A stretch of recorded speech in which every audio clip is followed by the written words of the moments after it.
इन 4 निकम्मों ने नाक कटाई, सेकंड ओडीआई में न्यूजीलैंड ऐसे छाई, सीरीज जीत बुरी तरह से फंसाई। जी हां, सीरीज का दूसरा ओडीआई मुकाबला, और उम्मीद की जा रही थी कि पहले ओडीआई की तरह दूसरे ओडीआई में भी भारतीय बल्लेबाज आएंगे, बड़े बड़े शॉट लगाएंगे और बड़ा बड़ा स्कोर बनाएंगे, लेकिन ऐसा कुछ हो नहीं पाया क्योंकि भारतीय बल्लेबाज इस दूसरे ओडीआई में पूरी तरह से फ्लॉप नजर आए।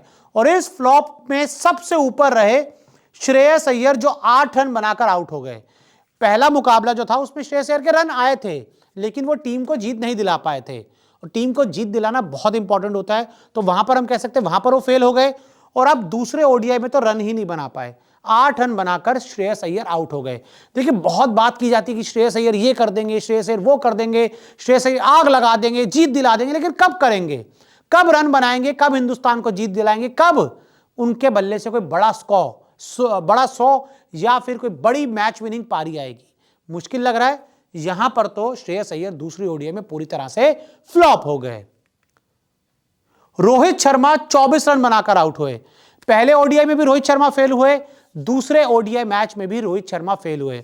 ऑस्ट्रेलिया में उन्होंने अच्छा किया था, दक्षिण अफ्रीका के खिलाफ भी अच्छा करते नजर आए थे, लेकिन यहां पर फिर वही, जो अगर हम कह सकते हैं 2023 वर्ल्ड कप वाला जिस तरह का शॉट उन्होंने फाइनल में खेला था, उसी तरह का शॉट खेलते हुए रोहित शर्मा यहां पर भी आउट हो गए। और रोहित की मैं बात करूं, शुरुआत में बहुत स्ट्रगल कर रहे थे, रन नहीं बना पा रहे थे, उसके बाद 2-3 चौके आए, तेजी से उन्होंने रन बनाए, लेकिन जहां तक मुझे नजर आ रहा है रोहित शर्मा वही अटैकिंग ब्रांड ऑफ क्रिकेट पे ज्यादा रिलाय कर रहे हैं, सिंगल डबल बहुत ज्यादा ले नहीं पा रहे हैं। तो ऐसे में रोहित शर्मा पर, क्योंकि आपको ये देखना होगा कि भाई यशस्वी जायसवाल बाहर बैठा है, 100 बनाया था पिछले मैच में जो उन्होंने खेला था, ऋतुराज गायकवाड़ वो भी बाहर बैठा है, 100 बनाया था जो उन्होंने आखिरी मैच खेला था। तो ऐसे में रोहित शर्मा पर अब जो दबाव है वो बढ़ता जाएगा, और अगर रोहित शर्मा रन नहीं बनाएंगे तो भाई साहब उनके ऊपर जो तलवार है वो लटकती रहेगी। हालांकि इसके बाद आपको ओडीआई सीरीज जो खेलनी है वो आईपीएल के बाद खेलनी है, जिसमें 3-4 महीने हैं। तो ऐसे में वो आपको इसके बाद तीसरा ओडीआई खेलेंगे और फिर आईपीएल खेलते नजर आएंगे। लेकिन हाँ, ये जरूर है आईपीएल में उनकी फॉर्म जज होगी। रविंद्र जडेजा एक और बड़ी प्रॉब्लम बनते जा रहे हैं भाई। ये गेंदबाजी में कुछ नहीं करते हैं, विकेट नहीं ले पाते हैं, और बल्लेबाजी में जरूरत पड़े तो रन नहीं बना पाते हैं। पहले ओडीआई में भी फ्लॉप रहे, दूसरे ओडीआई में शुरुआत तो मिल गई, 27 रन तो बना दिए, लेकिन उसके बाद कुछ नहीं कर पाए। और अब एक बहुत अरसा हो गया है रविंद्र जडेजा को भी कोई धमाकेदार दमदार परफॉर्मेंस किए हुए, और ऐसे में अक्षर पटेल को आपने बाहर बिठाया, उनको आप नहीं खिला रहे हैं। ठीक है, समझ आता है कि उनको T20 वर्ल्ड कप भी खेलना, तो इन सब चीज़ों को ध्यान में रखते हुए फिलहाल अक्षर पटेल को आप कह रहे हो ठीक है यार, ज़्यादा प्लेयर इंजर्ड ना हो जाए, लेकिन फिर भी रविंद्र जडेजा से मुझे लगता है इंडियन क्रिकेट को अब आगे निकलना चाहिए। एक तो उनकी उम्र हो चुकी है और अब उनमें वो दम नजर नहीं आता। देखिए भाई, यहां पर मैं ये तो नहीं कहूंगा कि विराट के लिए इस तरह से कि निकम्मों ने, उनको निकम्मे का टैग नहीं मिलना चाहिए, लेकिन हाँ ये जरूर है कि इस मैच में उनको अच्छी शुरुआत मिली, तेजी से उन्होंने रन बनाए, लेकिन उस पारी को आगे नहीं बढ़ा पाए।